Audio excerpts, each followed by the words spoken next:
लोकशाही विचाराचा बुलंद आवाज लोक परिषद न्यूज।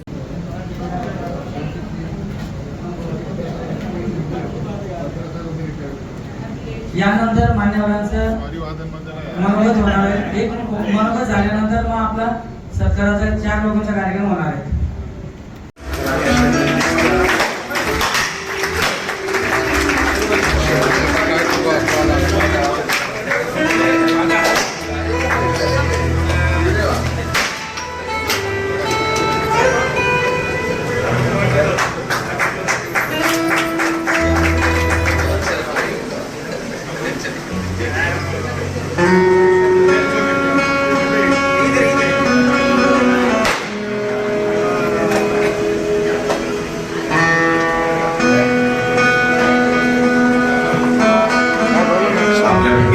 अत्यंत प्रेमाप्रमाणे आपल्या भावाला घास भरवताना आपण पाहत आहे।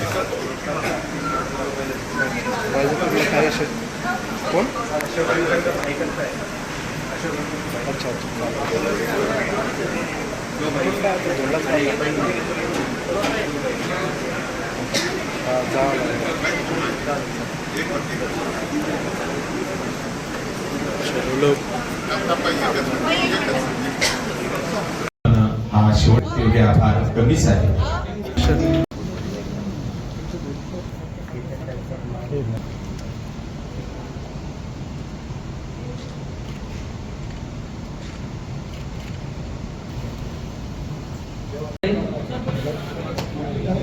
यानंतर राज्य राजपूत विकास आमदार संजयजी शिरसाट साहेब आपल्या शुभ हस्ते राजपूत साहेबांचा या ठिकाणी सत्कार करत आहेत।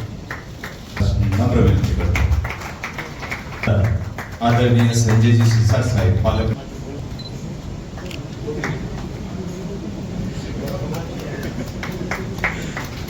त्याचबरोबर माझी माफो छत्रपती संभाजीनगर, कारण तोला मोलाचं व्यक्तिमत्व आज सर्वांना त्यांना ऐकायचं आहे। सर्व मान्यवर अशोक राजपूत 31 तारखेला रिटायर झाले। नोकरीला लागले त्यावेळेलाच रिटायरमेंटची तारीख ही फिक्स असते, नवीन काही होत नाही। ज्या तारखेला तुम्ही जॉईन झाले तुमचं रिटायरमेंटचं वय हे ठरलेलं असतं। मी आल्यानंतर त्यांचं मनोगत काही मला ऐकायला मिळालं, त्यांचा असलेला प्रवास आणि ते मशाल गाणं पिक्चर मधलं गाणं पोलीस मध्ये का भरती झाले होते त्या गाण्यातून तुम्हाला कळतं। पहिल्यापासून बिनधास्त असणारा माणूस पोलीस मध्ये भरती झाला आणि कुछ कर दिखाना है हे जे काही जोश होता त्या जोशामध्ये आयुष्य कसं गेलं कळालं नाही। मुलंही मोठे झाले, त्यांनी सांगताना अनेक गोष्टीचं उदाहरण या ठिकाणी दिले। तुम्ही नोकरी करताना कसं केलं, कुणाला कसे आरोपी कसे पकडले, कुणाला कसा फार जन्मठेपेपर्यंत पोहोचवलं। परंतु एक गोष्ट मला आवर्जून सांगावी लागेल, आज खऱ्या अर्थानं वहिनी म्हणजे त्यांच्या पत्नी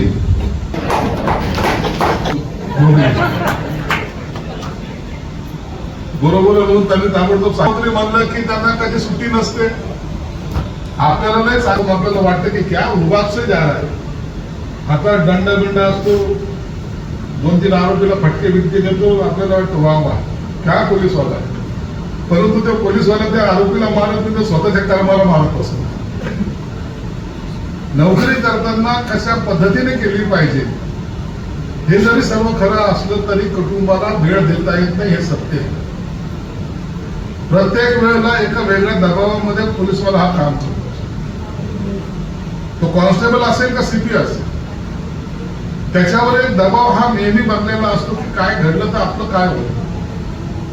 आणि या दबावामध्ये काम करताना जर एखादा अधिकारी आपला वरिष्ठ जर चांगला असला, जर त्यांनी फ्रीडम दिलं तर मग काम करायला किंवा नाव कमवायला वेळ लागत नाही। म्हणून आज राष्ट्रपती सारखे पदक आज राजपूतच्या नावावर आहेत, हे आमच्या शहराचं भूषण आहे।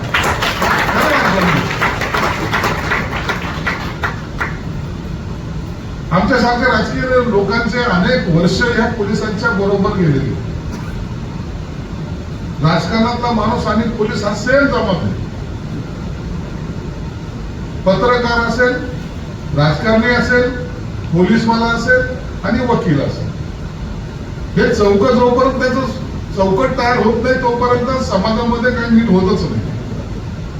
आणि म्हणून यांचा आमचा संबंध, माझा संबंध 1985 पासून आहे. 85 पासून मी अनेक पोलीस स्टेशन किंवा अनेक पोलीस अधिकारी पाहिलेले, लॉकअप पण पाहिलेले. लॉकअप पाहिले हे अर्थानं डायरेक्ट चेहऱ्यावर असं काही आड्या आणू नका की हा गुंड इकडे कसा. तर मी सामाजिक चळवळीतून जेव्हा अटक व्हायची त्या टायमाला या शहरातल्या सगळ्या लॉकअप मध्ये माझा मुक्काम झालेला आहे. एक तो वेळ असतो, ती काळ असते, परंतु अशा वेळेला सुद्धा ज्या तुम्ही क्षेत्रामध्ये काम करत होता, तुम्ही जे काही लोक कमवले, मैत्रीचं नातं जपणं अशा वेळेला फार अवघड काम असतं.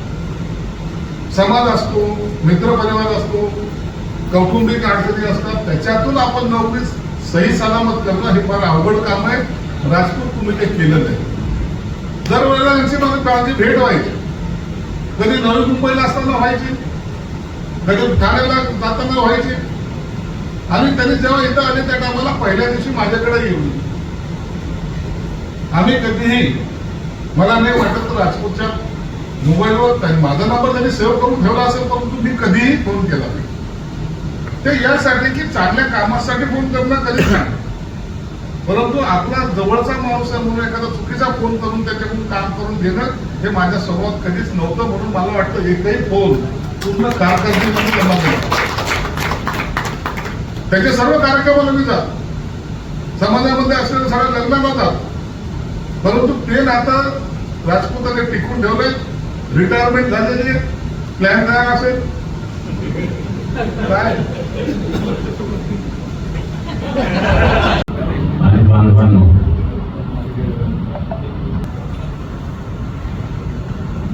सहाय्यक पोलीस आयुक्त म्हणून जवळपास 34 वर्षाच्या सेवेतून सेवानिवृत्त होत आहेत. आणि म्हणून आपण आज हा सत्कार समारंभ त्यांचा ठेवलेला आहे.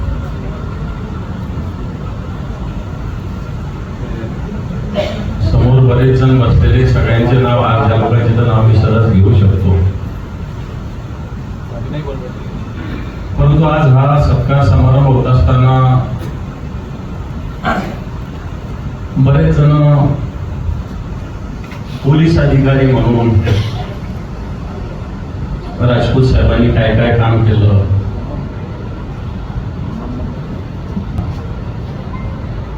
अशा वेगवेगळ्या विषयावर मत व्यक्त करू शकतात.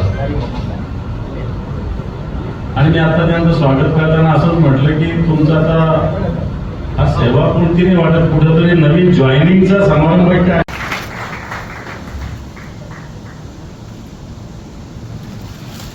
सुद्धा या ठिकाणी साहेबांचा सत्कार होत आहे. माझे सहकारी अधिकारी जे नुकतेच रिटायर झालेले तसे राजपूत, अंबादासजी दानवे साहेब, माझे सहकारी राजपूत साहेबांचे कुटुंबीय या ठिकाणी उपस्थित, त्यांचे सर्व मित्रवर्ग जो मोठ्या प्रमाणावरती जमला आहे. आणि माझे सकाळपासून सगळे रीगच लागलेली आहे. आम्ही माझे सहकारी अधिकारी DCP अतुलकर काही कामानिमित्त आज आम्ही सकाळपासून साहेब सगळे आमचे सिनियर PI, ACP, DCP बाहेर फील्डवरतीच आहोत.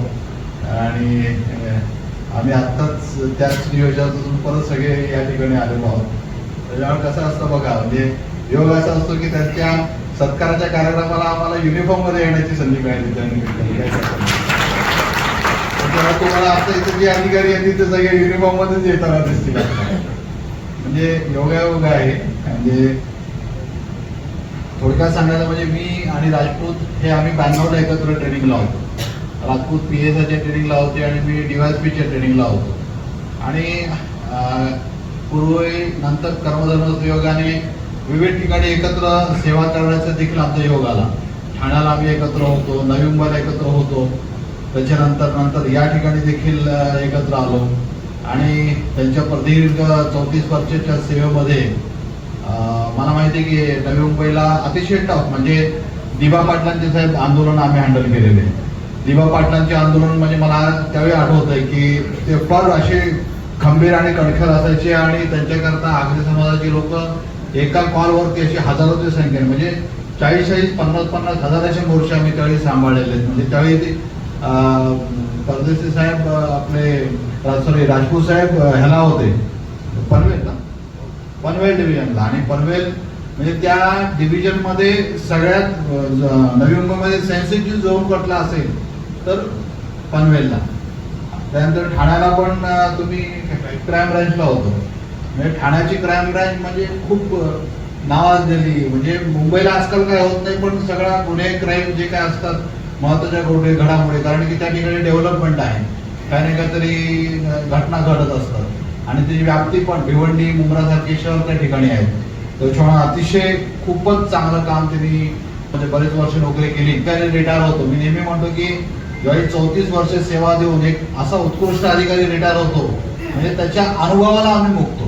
कारण की एवढ्या उच्च दर्जाचा अनुभव आणि एवढा चांगला अधिकारी ज्यावेळी रिटायर होतो त्यावेळी त्या डिपार्टमेंटचं, त्या समाजाचं आणि आपल्या महाराष्ट्र पोलीस दलाचं आम्हाला कुठेतरी त्यांची कमतरता भासते.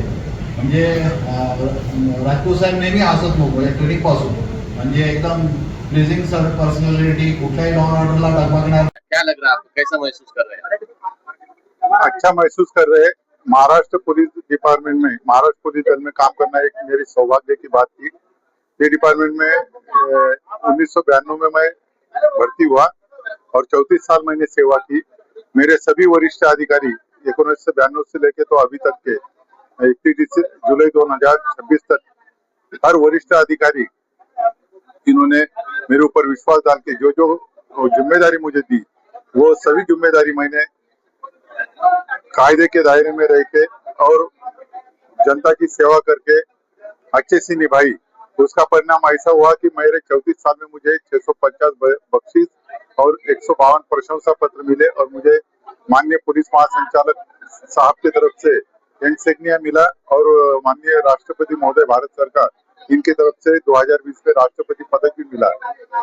इस वजह से मैं गर्व महसूस करता हूँ कि ये ऐसे जो जग विख्यात पुलिस खाते का मैं पार्ट रहा हूँ और उसमें सेवा करने का मुझे जो मौका मिला उसका मैं पूरेपूर उपभोग देके वो मौके पर मैंने पूरेपूर काम करके जन सेवा जिसमें बच्चे, महिलाएं, बुजुर्ग इनकी सेवा मैंने की और जो गुनहगार थे उनको कायदे के दायरे में रह के कठोर शासन उनको माननीय न्यायालय से होगा इस दृष्टि से तपास करके मेरी जिम्मेदारी निभाई और मेरी सेवा मैंने पूरी की.